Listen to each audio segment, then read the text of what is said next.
A'udzubillahi minasyaitonirrajim. Bismillahirrahmanirrahim. Alhamdulillah wassalatu wassalamu ala Rasulillah wa ala alihi wa sahbihi wa man walah. Tuan-tuan, puan-puan, muslimin dan muslimat yang dirahmati Allah sekalian, Assalamualaikum warahmatullahi wabarakatuh. Kembali kita pada hari ini di dalam wacana minda UIA, dan insya-Allah pada hari ini saya akan bercakap tentang bijak menghargai anugerah. Yang pertama sekali kita ingin fahami apakah yang dimaksudkan dengan anugerah. Ya, anugerah ialah banyak anugerah Allah Subhanahu Wa Taala kepada kita dalam pelbagai bentuk.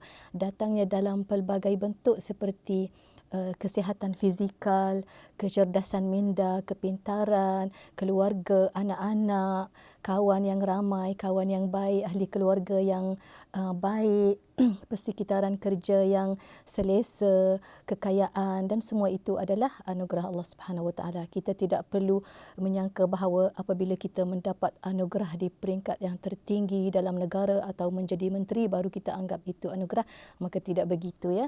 Anugerah Allah sangat banyak. Tetapi malangnya kadang-kadang kita tidak mampu untuk melihatnya sebagai anugerah lalu kita tidak bersyukur. Allah Subhanahu Wa Taala berfirman, "Wa in ta'uddu ni'matallahi la tuhsuha." Sekiranya kamu cuba untuk menghitung nikmat Allah Subhanahu Wa Taala, maka kamu tidak mampu kerana ia terlalu banyak. Ya, terlalu banyak nikmat Allah Subhanahu Wa Taala.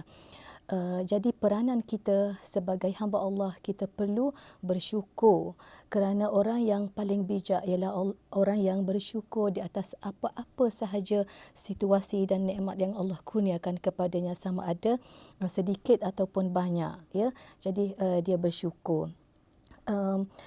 Allah Subhanahu Wa Taala juga berfirman, la in syakartum la azidannakum wa la in kafartum fa inna adzabi lasyadid. Kalau kamu bersyukur, Allah Subhanahu Wa Taala akan tambah lagi kepada kamu dengan lebih banyak. Tetapi kalau kamu kufur nikmat Allah Subhanahu Wa Taala, maka ingatlah bahawasanya di hari akhirat akan ada amaran ataupun balasan yang teruk ya di sisi Allah Subhanahu Wa Taala. Jadi kita perlu menjadi bijak untuk bersyukur di atas apa-apa yang Allah anugerahkan kepada kita. Setakat itu sahaja untuk kali ini. Aqulu qawli hadza wa astaghfirullah li wa lakum. Wassalamualaikum warahmatullahi wabarakatuh.